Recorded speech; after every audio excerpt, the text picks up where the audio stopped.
Hello YouTube, Ninja Midget here. This is going to be a little bit of a different video. In this video I'm going to show you how to make this zombie double strike Nerf gun into this.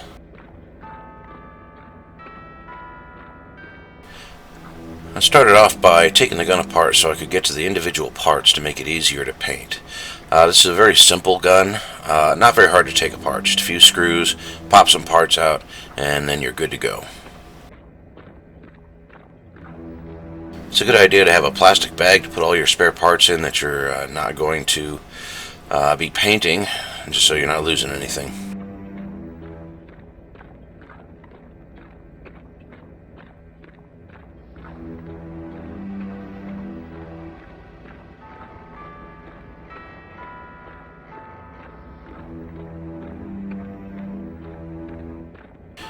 To start with, I wanted to get rid of all of the warnings and the Nerf logo on the one side, so I attacked it with some 220 grit sandpaper to remove those details.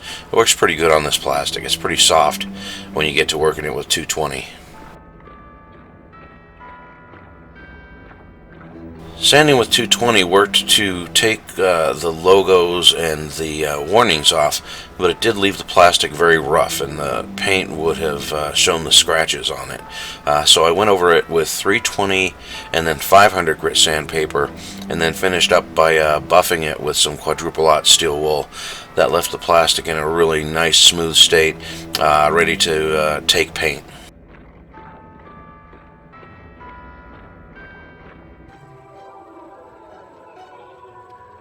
After the sanding was done, I used some compressed air to blow off all the parts, and then used some rubbing alcohol to clean all of the parts off. And from this point on, I was wearing gloves to make sure that I didn't leave any fingerprints that paint wouldn't stick to.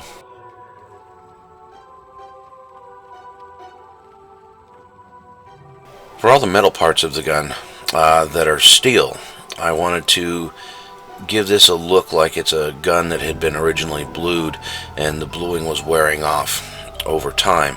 The idea that I had when I decided I wanted to make this gun was that I wanted it to have the feel of the old brass framed revolvers from the Civil War, and I'll see if I can splice a picture in at some point in this video. What I'm doing here is I'm mixing a little bit of steel silver acrylic paint with some gunmetal, which is nearly black. So I'm lightening that up a little bit, and I want to brush that on to give it the appearance of metal that is starting to wear through and show through on bluing as the gun is aged. I've also, you can see, put a few battle scars on this gun. I've dinged up the barrel a little bit, and I'm going to do this on the parts that are the ones that would be the steel parts of a gun. So the brass, I'm going to do a little bit of a different technique. Actually, it's going to be the same technique, just with different colors. At this point, I'm just brushing this on. It's a dry brush technique that I'm using. Most of the paint is wiped off, and then I'm just using this large brush to kind of coat the higher areas, and that'll give an appearance that the bluing is wearing off the steel.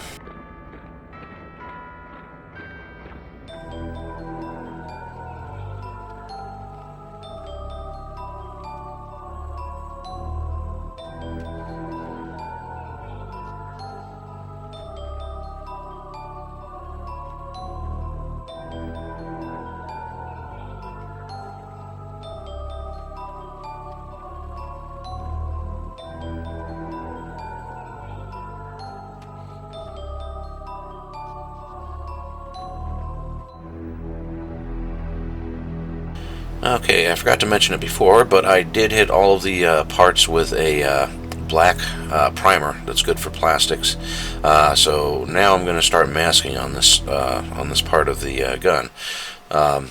What I'm doing is I'm using just the wood end of a Q-tip to fashion a tool for myself that I can use to stick down some edges as I'm doing some of this trimming. And I cut most of this out because a lot of it is just tedious. I'm just going to show a little bit of the process of stenciling this thing up. I wanted that grip there to look like it was a black grip on a gun. It looks like it's kind of textured to be that, a little bit of a handhold. So I'm just going to go ahead and mask that off.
For some of the harder to reach areas, I'm using a liquid latex paintable masking fluid.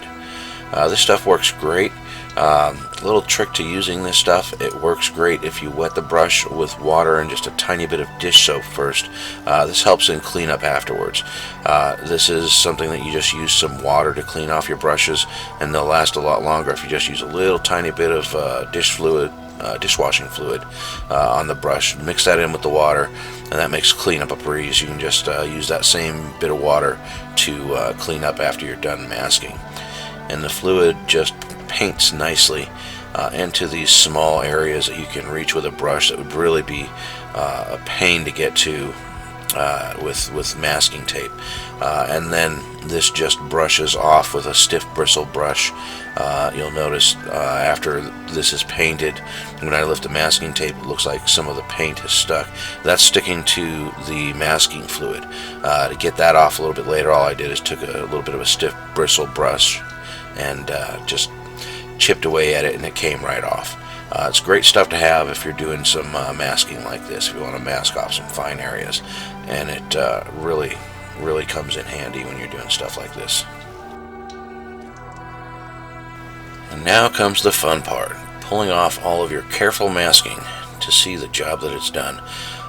This is always great. You can see some of those areas where that bronze paint is sticking. That's just that masking fluid that'll come off real easy. Now on this, I used a bronze as a base coat because what I want to do is I want to build up highlights to make it look like brass, because brass that's been aged has a very old brownish tint to it that's a lot like bronze. It was very similar to the bronze color that I picked out. So I'll show how we're going to bring out some highlights and make this look more like an aged brass than a bronze. An important thing I forgot to note also is these two pins that I'm uncovering right now.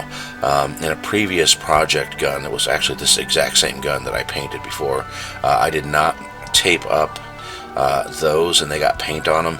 It caused some problems with the trigger. The trigger just didn't want to reset completely. It's kind of worked itself out as it's been used, but as a precaution I went ahead and taped off those two pins, just because there are some areas on the reverse side of the gun, particularly where the hammer is and around the trigger, that you want to make sure and get some coverage on, just so that you don't have bits of plastic showing through on your paint job.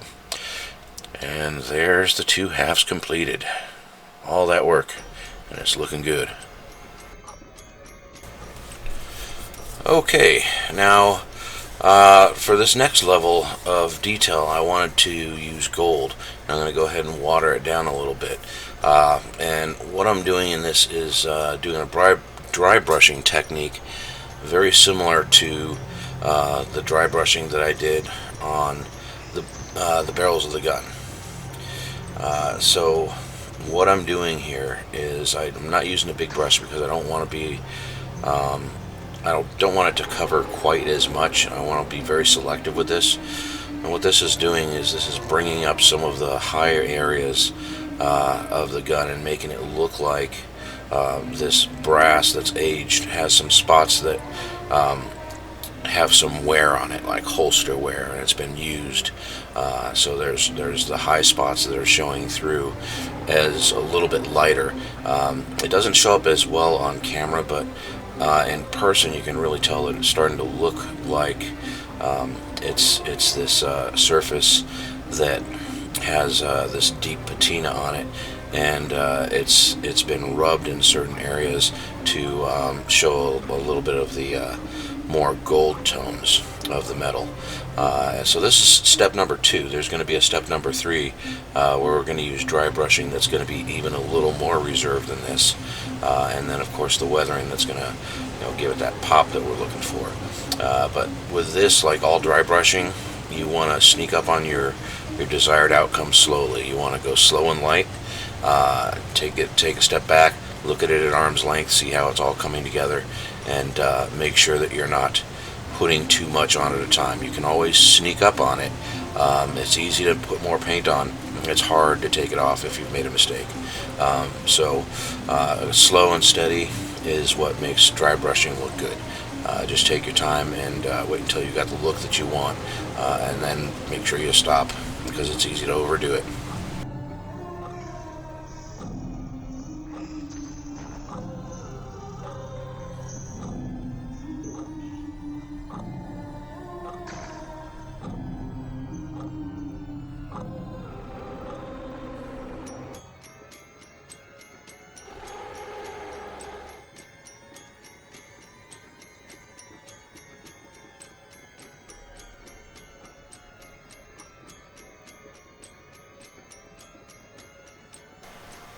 There it is. I think that looks pretty good.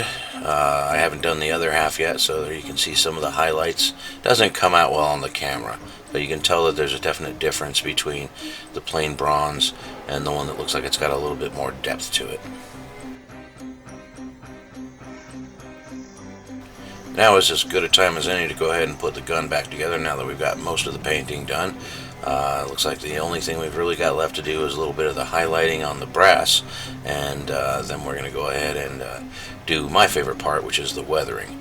All of these parts go in easy enough. Really a very simplistic gun. So I'm not going to bore you with all this. I'll speed it up a little bit.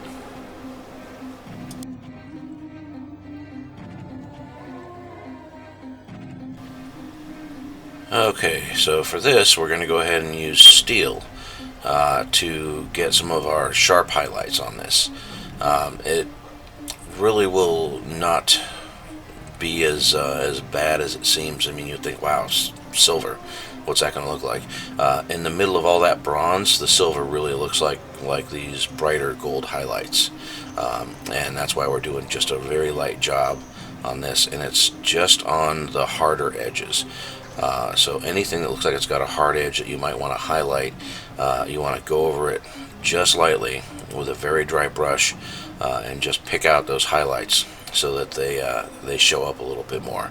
That's going to be the final step for bringing at least the paint job part of this together, and you'll see what it looks like after all of this is done. I'll go ahead and fast forward this a little bit so that it's not quite so lengthy.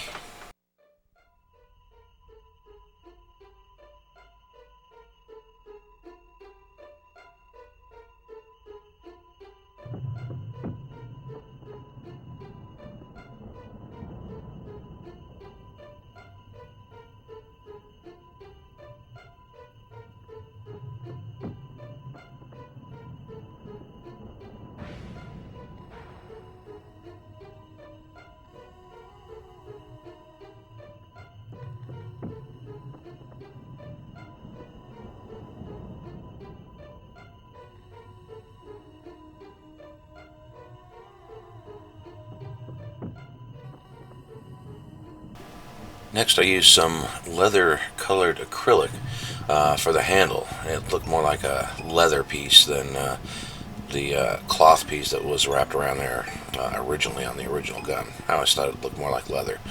So I'm going to go ahead and I masked it off and just do probably 2 or 3 coats to make sure I get that completely covered. And I'll speed this up because no need to see all of it. Looks like I probably should have just done this freehand, rather than try to mask it off. The masking didn't really work out very well. No matter, that'll be a pretty easy fix just with some semi-gloss black and a brush. I can touch that up, no problem. It doesn't look like there's too bad a bleed out on the brass, which is good because I don't have any brass brush paint. But that'll be covered up well with the weathering anyway, so that won't be a problem.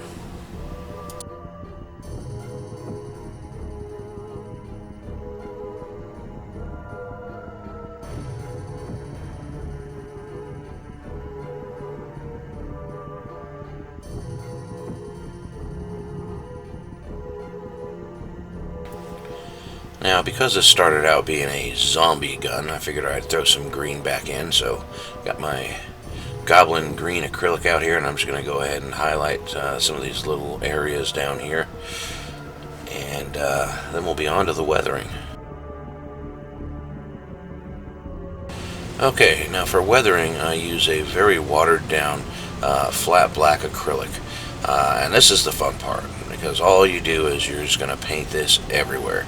You want to make sure that you get this in every nook, cranny, crevice, and crack on the gun. So make sure the thing just looks like it's been dipped in oil. And then what we're going to do is we're going to go ahead and wipe all that off and see the difference it makes. And when all that dirtiness that's left in there makes this all come together nicely. It's one of these things, if you don't like getting your hands dirty, wear some gloves, but you know, it's not a big deal. It's paint, it washes off, and it makes the gun look so much better.